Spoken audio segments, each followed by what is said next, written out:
Kabupaten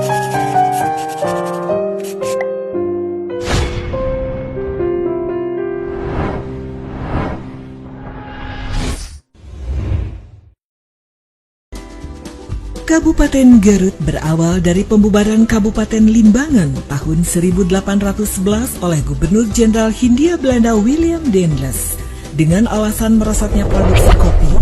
Pada tanggal 16 Februari 1813, Letnan Gubernur Hindia Belanda Raffles membentuk kembali wilayah Kabupaten Limbangan yang beribu kota di Suci. Akan tetapi, kota Suci terlalu sempit untuk sebuah kabupaten. Berkaitan dengan hal tersebut, Bupati Limbangan kala itu, RAA Adi Wijaya, membentuk panitia untuk mencari tempat yang cocok untuk ibu kota kabupaten. Awalnya, panitia menemukan Cimurah kurang lebih 3 km sebelah timur Suci. Akan tetapi, saat itu air bersih sulit ditemukan. Kemudian, panitia terus mencari ke arah barat Suci dan kurang lebih 5 km ditemukanlah sebuah tempat yang tanahnya subur, memiliki mata air yang mengalir ke Sungai Cimanuk, serta pemandangan alam yang sangat indah dikelilingi gunung-gunung. Saat ditemukan mata air berupa telaga kecil yang tertutup semak belukar berduri, salah seorang panitia berkebangsaan Eropa, tangannya kakarut. Dalam hal ini tergores sampai berdarah dan mengatakan Gagarut. Sejak itu, tanaman tersebut disebut Ki Garut dan Telaga Cigarut, yang tempatnya sekarang digunakan bangunan SMP Negeri 1 dan SMP Negeri 2 Garut. Selanjutnya, ide pemberian nama Garut direstui RAA Adi Wijaya untuk mengganti nama Kabupaten Limbangan. Tugu ini sebagai tanda peletakan batu pertama pada tanggal 15 September 1813 untuk membangun sarana dan prasarana ibu kota seperti rumah tinggal, pamengkang, gedung pendopo, kantor asisten presiden, masjid agung, alun-alun, Babanjong.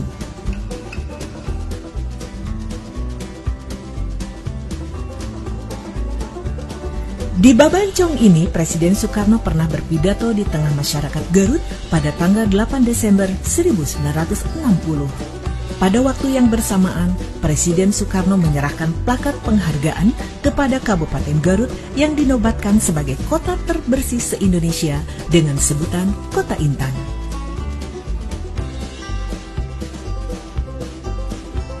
Pada masa kolonial, Garut memiliki lambang daerah yang menitik beratkan pada gambar 2 ekor harimau, keris, dan sebuah mahkota. Kemudian, pada tahun 1981, seiring dengan terbitnya Peraturan Daerah Nomor 9 tahun 1981 tentang lambang daerah pun berubah hingga saat ini. Dalam perda itu disebutkan bahwa lambang daerah menggambarkan nilai-nilai potensi alam wilayah Kabupaten Garut.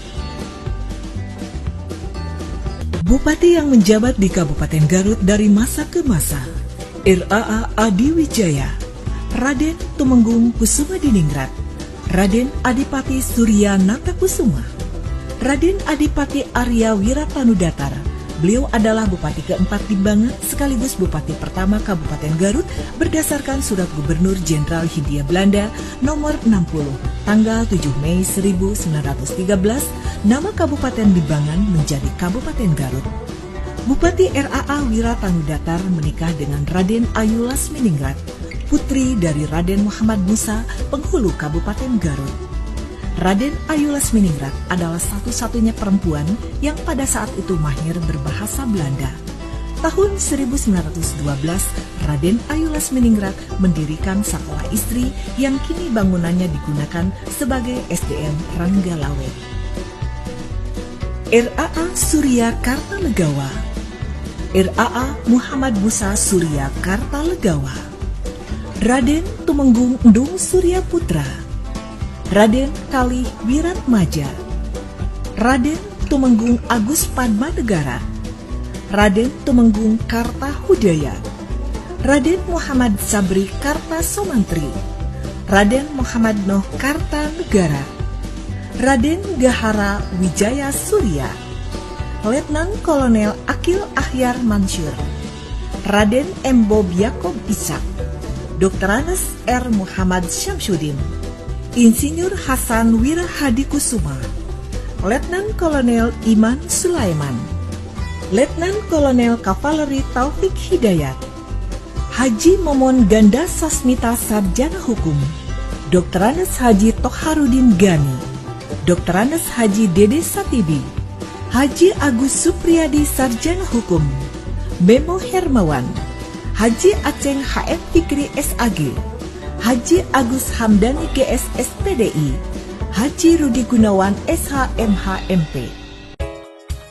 Dengan dipaparkannya sejarah pemerintahan Kabupaten Garut ini, kami berharap semua masyarakat mengetahui serta mengenang bagaimana kabupaten kita tercinta terbentuk dan akan terus merasa bangga sehingga mampu menjaga dan melestarikannya.